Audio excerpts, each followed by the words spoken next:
Television প্রযোজিত সাতকাহন অনুষ্ঠান নবরূপে নবকলেবরে। নমস্কার দর্শক বন্ধু, আমি সুজিত নস্কর আর আপনারা দেখছেন সারপ্রাইজ টেলিভিশন আয়োজিত চ্যানেল ভিশন টিভি নিবেদিত সাতকাহন অনুষ্ঠান নবরূপে নবকলেবরে। আর আজকের আলোচনায় আপনারা দেখতে পাবেন সেই দুই পরিচিত ব্যক্তি। আলাপচারিতায় রয়েছেন লেখক ও কবি মিতা নিয়োগী দিদি, সঙ্গে রয়েছেন কবি, লেখক, ফিল্ম ডিরেক্টর দেবাশিস বন্দ্যোপাধ্যায়। চলুন আমরা এখন আলাপচারিতা এবং আদান প্রদানে চলে যাই। নমস্কার দর্শক বন্ধুরা, আমি দেবাশিস বন্দ্যোপাধ্যায়। আমার সঙ্গে রয়েছেন মিতা বন্ধু নিয়োগী। এটা আমি বললাম, মিতা মানেই বন্ধু। আর আজকে আমরা যে অনুষ্ঠানটা, এটা একটা নামকরণ নিজেরা করেছি, নানা রঙের মিতা। তো আজকে ওর সাম্প্রতিককালে প্রকাশিত নির্জনতার কথকতা এই বইটি, এটা কলকাতা প্রেস ক্লাবে সাড়ম্বরে অনুষ্ঠিত হয়েছিল এবং সেই বইটি সাড়া ফেলেছে পাঠক মহলে। সেই বইটি থেকে আমি কিছু গল্প পড়ব। আমার খুব ভালো লাগার কয়েকটি গল্প রয়েছে এর মধ্যে, আমি পড়ব। আর এটা আমার সৌভাগ্য যে মিতা নিয়োগী আজকে আমার লেখা কিছু কবিতা তিনি পড়বেন এবং সেই সঙ্গে আমরা আলাপ আলোচনা করব, আলাপচারিতায় যাব, কিছু অনুভূতির কথা শুনব। আমরা তাহলে প্রথমে শুনে নিই মিতা নিয়োগীর কাছ থেকে তার কিছু কথা এবং তারপরে কবিতা। আমি লেখক হিসাবে, কবি হিসাবে যেটুকু করতে পেরেছি আমি মনে করি সেটা ঈশ্বরের দান। তবে আমি এখানে এসেছি আমার বন্ধু দেবাশিস বন্দ্যোপাধ্যায়, যিনি একজন পরিচালক সফলভাবে এবং কবি, সাহিত্যিক। তার একাধিক গুণ আছে, তার একটা বিশেষ গুণ নিয়ে আমি আজকে বসতে চলেছি, সেটা হচ্ছে তার কবিতা। সে জীবনকে যেভাবে দেখেছে, বিভিন্ন পরতে পরতে তার যে অভিজ্ঞতা হয়েছে, তাতে তিক্ততা যেমন আছে তেমনি মধুর ভাবও আছে। কিন্তু তার যে এই অভিজ্ঞতা, সেটা যে সমস্ত কবিতায় আছে সেগুলোতে সে জীবন দর্শন যেটা তুলে ধরেছে, সেটা সেই দিকে আমি যাচ্ছি না। আমি যাচ্ছি তার একটা দিকে, যেটা আমাকে খুব ভীষণভাবে নাড়া দিয়েছে, সেটা হচ্ছে নদী এবং নারী। এবং এই দুটো নারী এবং নদীর মধ্যে যে একটা সুন্দর সম্পর্ক, সেই সম্পর্কটাকে তুলে ধরেছে। নারী এবং নদী দুজনেরই চরিত্র কিন্তু একই। নদী যেমন তার উৎস থেকে আস্তে আস্তে বয়ে বয়ে চলে এবং মোহনায় গিয়ে সাগরে মেশে, সেই পথে সে যেমন অনেক ঘাত প্রতিঘাত সব কিছু পায় এবং দুপাশে যখন সে যায় তখন বিলিয়ে বিলিয়ে সে যায়। কিন্তু তার এই যে ঘাত প্রতিঘাত, সেটা কিন্তু তার কাছে তুচ্ছ হয়ে যায়। তেমনি নারী যখন জন্ম নেয়, তা মায়ের কোল থেকে যখন সে বড় হয়, তারপর পূর্ণ যুবতী হয় এবং তার বার্ধক্য আসে, তখন নারী যে সমাজে যে দান করে যায়, সেই দানটা সমাজ শাসিত পুরুষ নারী উভয়েই কিন্তু ঠিকভাবে নিতে পারে না। সেই নারীরা যারা এই প্রতিবন্ধকতাকে পার করে এগিয়ে যাচ্ছে, সেই নারীরাও কিন্তু এক একটা নদীর মতন। তাই আমি এই দুটো সম্পর্কের মধ্য দিয়ে একটা সুন্দর যোগসূত্র তৈরি করবার চেষ্টা করব আমার কবিতার মালা নিয়ে, এবং সব কবিতাগুলি আমার বন্ধু কবি দেবাশিস বন্দ্যোপাধ্যায়ের লেখা। তাহলে আমরা প্রথম কবিতাটা শুনে নিই। প্রথম কবিতাটা পড়ছেন মিতা নিয়োগী। যেহেতু নদী এবং নারীর মধ্যে সম্পর্ক, সেজন্য আমার প্রথম কবিতা সম্পর্ক। সময়টা বদলায় প্রকৃতির খেলা, সম্পর্ক বদলায় এবেলা ও বেলা। যখন সন্ধ্যা নামে মগ্ন দ্বীপে, সম্পর্ক বাসা খোঁজে বারুদের স্তূপে। এটা অদ্ভুত ব্যাখ্যা দিলেন। প্রকৃতপক্ষে যখন লিখেছি তখন তো যারা লেখেন অনেকেই আছেন আপনারা, তারা হয়তো সেই মুহূর্তে অতটা ভাবনা থাকে না ভেতরে, বা ভেতরে ভাবনাগুলো ওই কলমের সঙ্গে চলতে থাকে খাতার বুকে, তো তারপরে সেটার ব্যাখ্যা হয় এবং ব্যাখ্যাটা বদলে বদলে যায় মানুষের কাছে। সেই জায়গায় আমার নিজের খুব ভালো লাগলো। তো আমরা এবারে পরবর্তী কবিতায় যাব। আমার পরবর্তী কবিতা রানীর কথা। মানে নারী যখন ছোট্ট থাকে, তখন যখন সে নারীতে পরিণত হয়, তখন সমাজ তাকে বুঝিয়ে দেয় যে তুমি এখন থেকে পুরুষের থেকে আলাদা। এটা সমাজে পুরুষ যতটা না বোঝায়, নারী কিন্তু বেশি করে বুঝিয়ে দেয় নারীকে। কবিতা রানীর কথা। ছোট্ট রানীর মনের কোণে অনেক অভিমান, দূরের থেকে আসছে ভেসে ফ্রেন্ডস এফএমের গান। সকাল থেকে মায়ের কথায় কেমন কেমন গন্ধ, আজকে থেকে গাছে চড়া সাঁতার কাটা বন্ধ। পাড়ার যত বিচ্ছু ছেলে বাচ্চু ন্যাড়া ভুলো, ওদের সাথে জুটেই রানীর তুমুল খেলাধুলো। কিন্তু মায়ের কড়া হুকুম ওদের সাথে আড়ি, আজকে থেকেই ছোট্ট রানী পাল্টে গিয়ে নারী। অসাধারণ। এটা বোধহয় সারা বিশ্বে আবিশ্বের প্রত্যেকটি নারীর মর্মবেদনা বা মর্মকথা, এটুকুই বলতে পারি।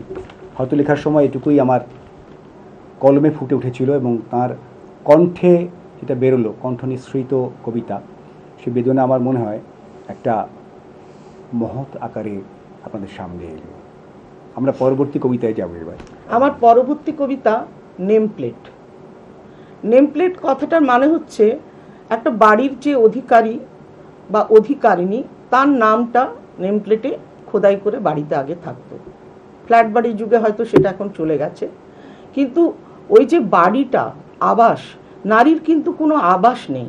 নারী নদীর মতন এ কুল ও কুল পেরিয়ে যায়, আর নারীর আবাস যেটা সত্যিকারের কোনো আবাস, সেটা মনে হয় কখনোই নারী পায় না। তাই নারী খুঁজেছে নেমপ্লেটের মাধ্যমে তার আবাস।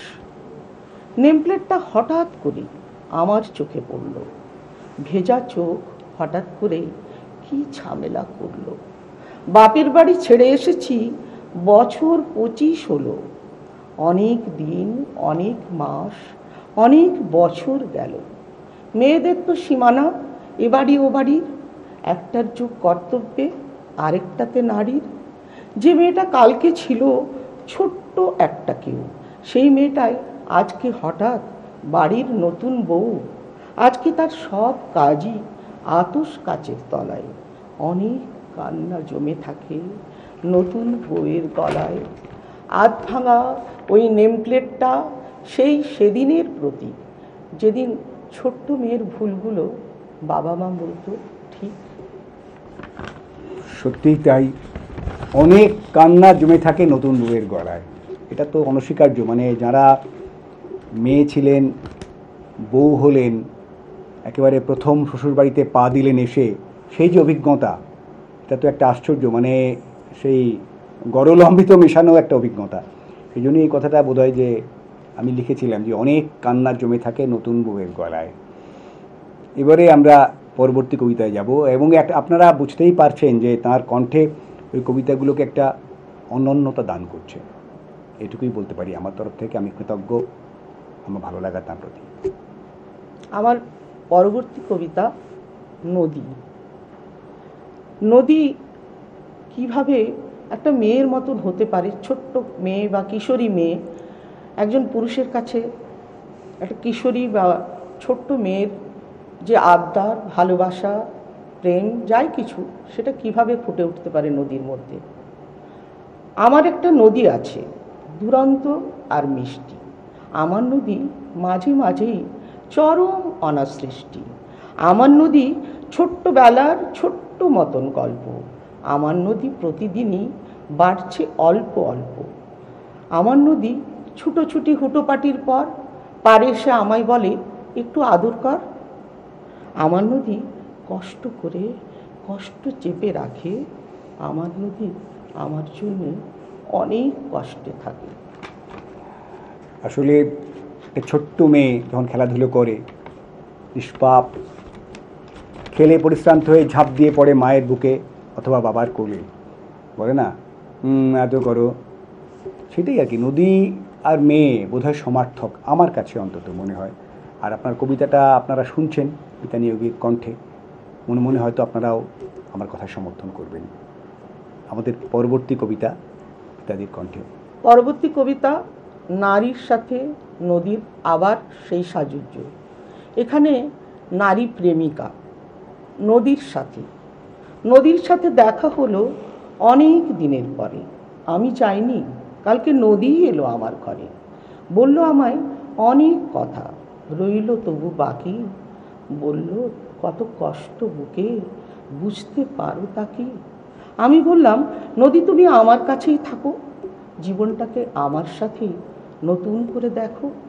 নদী বলল একটা সাগর, দুপারে দুইজন, তুমি আমার শরীর হবে, আমি তোমার মন, তুমি আমার শরীর হবে, আমি তোমার মন।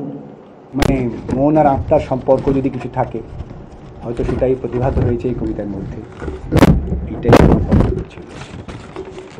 আমরা এবারে যে কবিতাটায় যাব, সেই কবিতাটায় ব্যক্তিগত অভিজ্ঞতা একটু বলি। সেটা হচ্ছে যে আমি যাচ্ছিলাম একবার, তখন কাঁসাই নদীর উপর দিয়ে ট্রেনটা যাচ্ছিল।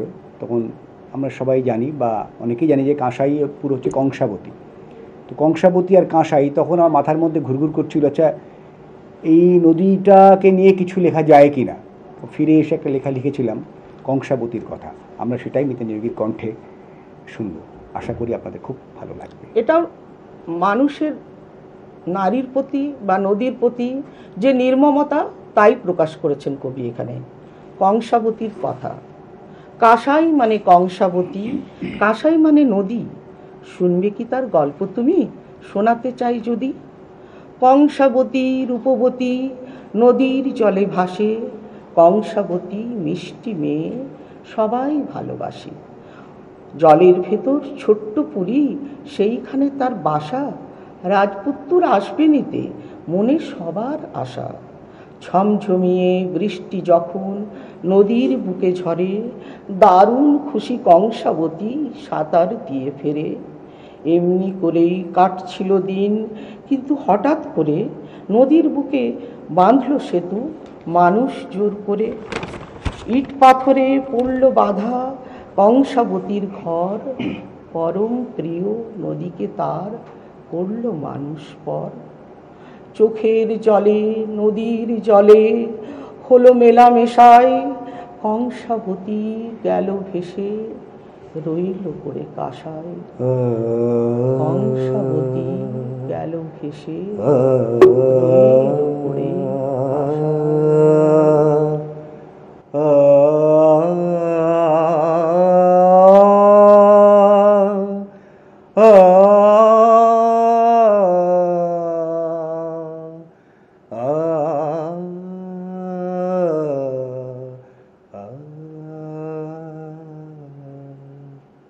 অসাধারণ লাগলো। এতক্ষণ কবিতা পাঠ করে শোনাচ্ছিলেন কবি দেবাশিস বন্দ্যোপাধ্যায়ের লেখা কবিতা, পাঠ করছিলেন আর এক কবি মিতা নিয়োগী দিদি। আর এবার নির্জনতার কথকতার মধ্য থেকে কিছু গল্প পাঠ করে শোনাবেন আর এক কবি লেখক দেবাশিস বন্দ্যোপাধ্যায়। এই যে আদান প্রদানের আজকের অনুষ্ঠান, সেটা একটা উচ্চ মাত্রা পাচ্ছে, এটা তো আমরা ভাবতেই পারি। আর আপনারাও শুনতে থাকুন পরবর্তী নির্জনতার কথকথা। বইটি আমার লেখা, কিন্তু বইটির প্রচ্ছদ করেছেন আমার বন্ধু দেবাশিস বন্দ্যোপাধ্যায়। এবং বইটির যে কিছু পিডিএফ হয়েছে, যা কিছু হয়েছে, বইটির যে সমস্ত আমার হোয়াটসঅ্যাপ এবং বিভিন্ন গ্রুপের লেখার থেকে আমার গল্পগুলো উঠে এসেছে এবং বইটি প্রকাশ করেছেন মনন প্রকাশনী।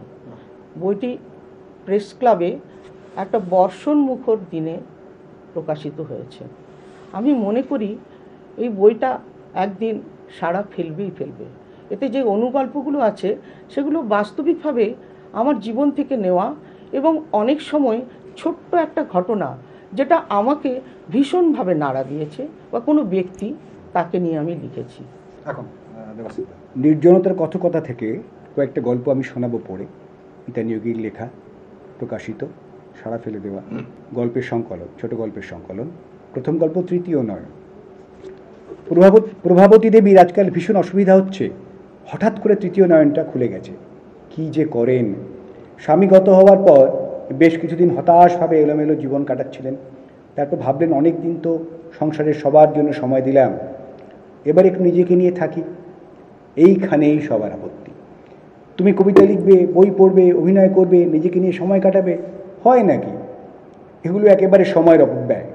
বেশ তো ছিলে সংসারের সকলের দরকারে ছাই ফেলতে ভাঙাকুলো। কি দরকার এসব সব বেরোজগারি কাজকর্মে? তাই জোর করে সবাই মিলে তাকে কিছুটা একঘরেই করেছে, বিশেষত আত্মীয় স্বজনেরা। হঠাৎ করে আত্মনিমগ্ন প্রভাবতী দেবীর তৃতীয় নয়নটা গেছে খুলে। আর তাতেই অসুবিধা, স্বামী সব কিছু তার নামে করে গেলে কি হবে? পাশে থাকা ওই মানুষটা চলে যাবার পর নতুন করে জগৎটাকে চিনছেন তৃতীয় নয়ন দিয়ে। তাঁর মতো সহজ সরল মানুষের বড্ড অসুবিধা। সে না পারে কথা চেপে রাখতে, না পারে কোনো চতুর কৌশল অবলম্বন করতে। অধিকাংশ মানুষই তার কাছে আসে নিজেদের দরকারে। বুঝতে পারেন তৃতীয় নয়ন দিয়ে, তবু ওই যে বলতে পারেন না কিছু, নিজেকে ভীষণ ছোট লাগে। তিনি দেখেন কিভাবে মানুষ বদলে যায় ক্ষমতার হস্তান্তরে। একদিন যে সংসারে কত লোককে নিজের খাবার থেকে তুলে খাইয়েছেন, আজ সেইখানেই খিদে চেপে বসে থাকতে হয় ঘন্টা দুয়েক বা কোনো কোনো সময় তারও বেশি। কথা বললেই কথা বাড়বে, সৃষ্টি হবে অশান্তি। তাই বুঝতে পেরেও মিথ্যা অশান্তির ভয় চুপ থাকেন। তিনি জানেন তাঁর হয়ে বলার পাশে কেউ নেই। এতদিন অর্থ সামর্থ্য নিয়ে যাদের করেছেন, যাদের, তারা এখন মরল না বাঁচল খোঁজ নেয় না। তার তৃতীয় নয়ন বলে, ক্ষমতার পূজারী সবাই, তাই সব কিছু থাকলেও তুমি পারতপক্ষে একা। কিছু মানুষ আবার সম্পূর্ণভাবে নিজের প্রয়োজনে তাকে ব্যবহার করে। প্রয়োজন না মেটাতে পারলে কে তুমি ষাটোর্ধ্ব একজন মহিলা। তাই এই দৃষ্টিটা খুলে যাওয়ার পর প্রভাবতী দেবী কার্যত একা এবং ঈশ্বরের প্রতি আস্থাশীল হয়ে উঠেছেন। পরের গল্প নির্জনে। রূপনারায়ণের কূলে নির্জন ঘাসে ঘেরা জায়গায় মানুষটা বসে কি ভাবছে দীপার খুব কৌতূহল হলো। পায়ে পায়ে এগিয়ে গিয়ে চমকে গেল। এতটাই হতভম্ব হলো যে দেবকে কয়েক মুহূর্ত কিছু জিজ্ঞাসাই করতে পারল না। দীপা স্বামীর সাথে এসেছে ছোট্ট একটা দুদিনের বেড়ানোর পরিকল্পনা নিয়ে। উঠেছে কাছেই একটা গেস্ট হাউসে। এখান থেকে একদিন দীঘা যাওয়ার পরিকল্পনাও আছে। বিয়ের 1 বছর ব্যস্ত স্বামী আশিস তাকে কোথাও নিয়ে যেতে পারেনি। বড় সড়ো বিল্ডিং কন্ট্রাক্টর সে, দম ফেলার ফুরসতি নেই। তবু এই দিনটায় দীপার জোড়াজুড়িতে ম্যানেজ করে এসেছে। আজ ওদের বিবাহ বার্ষিকী। এই দিনেই দীপাকে দেবকে ছেড়ে আশিসের হাত ধরতে হয়েছিল। তাই এই দিনটাকে ভুলতে কিংবা মনের ক্ষীণ আশায় কি এইখানে এসেছে? এই নির্জন জায়গাতে সে আর দেব প্রায়ই আসত। ভাবুক দেব বসে বসে কত গান শোনাতো। দীপাও স্বপ্ন দেখত দেবের বড় শিল্পী হয়ে ওঠার। কিন্তু স্বপ্ন আর রূঢ় বাস্তব বড্ড কঠিন। তাই 1 বছর হলো সে সফল ব্যবসায়ীর স্ত্রী। তবু কোথাও তার অতৃপ্তি কি অদ্ভুতভাবে কাজ করছে। ভাবে যদি দেবকে আর কিছুদিন সময় দিত ওর স্বপ্ন পূরণের। কিন্তু ভাবতেই পারিনি দেবও আজকের দিনে এই জায়গাতেই বসে থাকবে। সেও কি ওরই অপেক্ষায়? আচমকা দেব মুখ তুলে তাকাতেই দীপার 2 চোখে জল টলটল করছে দেখল। পেছন থেকে সেই মুহূর্তে আশিস এসে জিজ্ঞাসা করলো, উনি কে? তোমার চেনা? সজোরে দেব বলল, আরে না না মশাই, কসবিন কালেও আমাদের দেখা হয়নি, তার আবার পরিচিত। আসলে আমার ভালোবাসার মানুষটা এই জায়গাতে এসে আমার গান শুনতে ভালোবাসত। আজও মৃত্যুদিন তো, তাই এখানে এসে গান শোনাচ্ছি। উৎসাহিত আশিস কাপ থেকে কফির ফ্লাস্কটা নামিয়ে 2 কাপ চা ঢেলে 1 কাপ দেবকে দিয়ে অন্যটা স্ত্রীকে বাড়িয়ে দিয়ে বলল, ধরুন না একটা গান, আপনার ভালোবাসার মানুষটা পছন্দের। এই বলে নিজের জন্য 1 কাপ কফি ঢালতে বলল। দেব গান ধরল, দাঁড়িয়ে আছো তুমি আমার গানের পারে, আমার সুরগুলি পায় চরণ, আমি পাইনে তোমারে। দাঁড়িয়ে আছো তুমি আমার গানের পারে। চোখের জল বড্ড ছোঁয়াচে, তাই দীপার চোখও ভিজে উঠল। পরের গল্প শিশিরের শব্দ। শান্তিনিকেতনের গুরুপল্লীতে ছোট্ট বাগান ঘেরা বাড়িটায় লাল মোরামের পথ দিয়ে হেঁটে আসছে স্বাগতা, সঙ্গে 5 বছরের মেয়ে মিষ্টি। গোলগাল, এক মাথা কোঁকড়া চুল, ছোট্ট দুষ্টুমি ভরা চোখ, গোলাপের পাপড়ির মতো দুটো ঠোঁট। সকাল 6টায় গুরুপল্লীর কাছে বাচ্চাদের প্লে স্কুল, সেখানে ওকে দিয়েই বাড়ি ফিরে দুটো ভাতে ভাত খেয়েই দৌড়তে হয় নিজের কাজে। গুরুপল্লীর মেয়েদের নাচ শেখানোর জন্য নৃত্যাঙ্গন নামে একটা স্কুল খুলেছে। নিজেরা ছাড়াও মা, কাজের মেয়ে, সর্বসাকুল্যে যে 4টে পেট। বিলাসিতার অবকাশ নেই। বিভিন্ন পত্রপত্রিকায় প্রাবন্ধিক লেখা পাঠিয়ে বাড়তি রোজগার করতেই হয়। 5 বছরের বন্ধু কাম ক্লাসমেট শিশিরকে বিয়ে করেছিল বিশ্বভারতীতে পড়াকালীন। শিশির অবশ্য বিয়ের পর তুলনামূলক সাহিত্য নিয়ে বিশেষ রিসার্চ ওয়ার্কের জন্য যাদবপুর চলে এসেছিল। স্বাগতা বাবা মায়ের কাছে গুরুপল্লীতে রয়ে গেছিল। এখানে বিয়ের আগে এই নাচের স্কুলে সহকারী শিক্ষিকার কাজ করত। শিশির প্রতি রবিবার আসতো ভোরের ট্রেনে। যখনও গেটটা খুলে ঢুকতো স্বাগতার বুকটায় টুপটাপ করে শিশির ঝরে পড়ত। শীতের ভোরে বাগানের গাছপালাগুলোর পাতা থেকে শিশিরের টুপটাপ শব্দ আর জুতোর পাতা মাড়ানোর আওয়াজ একটা ঐক্যতান সৃষ্টি করত। রবিবার দিনটা ছিল ওদের দুজনের দিন। তারপর হঠাৎ করে সব কেমন যেন সুর তাল ছন্দ কেটে গেল। রিসার্চের পর বিদেশে পাড়ি দিল শিশির ফেলোশিপ নিয়ে। ওখানে একসাথে কাজ করতে করতে লিজির সাথে পরিচয় গাঢ় হতে হতে লিভ টুগেদার। ব্যাস, স্বাগতা আর কোনো রকম জবরদস্তি না করেই মিউচুয়াল ডিভোর্স ফাইলে সাইন করে দিল। বুঝে গেছিল শিশির আর তার হবে না। ওখানের পাইন ওক গাছেইও লেপ্টে থাকবে, তাই জল ঘোলা না করে মেনে নিয়েছিল। 4 বছরের গার্হস্থ্য জীবনের মিষ্টি কতদিনে এসে গিয়েছিল। মিষ্টিকে দেখাশোনা করার জন্য বাবা মাকে নিয়ে এসেছিল শান্তিনিকেতনে। সাথে নিঃশব্দ পথচারীর মতো বরুণ ও ছোটবেলার বন্ধু হাঁটতে শুরু করেছিল প্রত্যাশাহীনভাবেই। চায়নি কিছুই, বন্ধুকে চাইতে নেই কিছুই। ইতিমধ্যেই লোক মারফত খবর পেত শিশির লিজিকে নিয়েও সুখী হতে পারেনি। তবু ওর কথা আর ভাবে না, কারণ বাবার মৃত্যুর পর মার দায়িত্ব, সাথে মেয়ে, সব কিছু মিলিয়ে স্বাগতার দম ফেলার ফুরসত বিলাসিতা কোনোটাই নেই।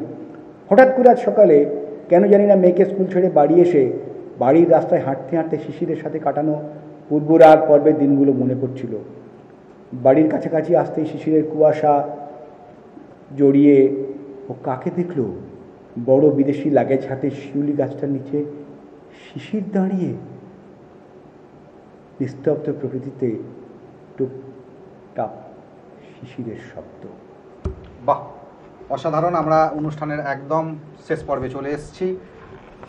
আশা করছি আপনাদের খুব সুন্দর লাগছে আমাদের এই আলাপচারিতার মধ্যে দিয়ে একজনের কবিতা আর একজনের গল্প।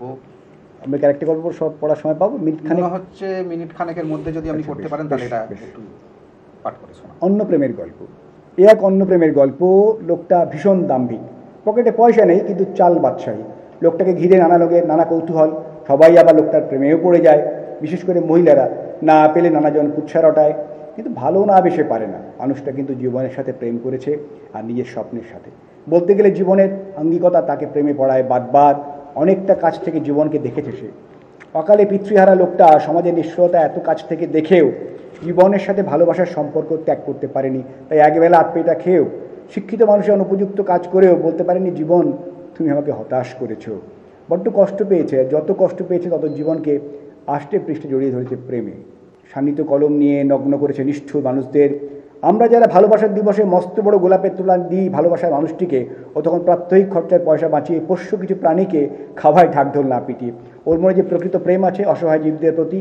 তাই কতকগুলো রাস্তার কুকুর, নিজের গায়ে লেপ্টে থাকা বাড়ির কুকুর, প্রতিদিন ঘরের সামনে আসা গরু, মায়ের ছুঁচো, ইঁদুর, পাঁচিলে বসা কাক, কাঠবিড়ালি, কিচ্ছু বাদ যায় না। ওরা যে ভালোবাসার পাত্র। ভালোবাসে ওর স্বপ্নকে, যার জন্য মূল্য চুকিয়েছে বহু কিছু। ও নিজের স্বপ্ন, নিজের চিত্রনাট্যে বিশ্ববিখ্যাত কোনো ছবি তৈরি করা। সাধারণের মাঝে থেকেও সাধারণ প্রেমিক, যে একাধারে নিষ্ঠুর আবার কোমল, আসক্ত আবার উদাসীন। তাই এ এক অন্য প্রেম গাথা, যা দেখা যায় না খালি চোখে। পড়তে হয় এর জন্য সমালোচনাহীন সাদা চশমা। আদতে সাদা হলেও রঙিন, নামটা তাই ইচ্ছই থাক। বাহ, খুব সুন্দর।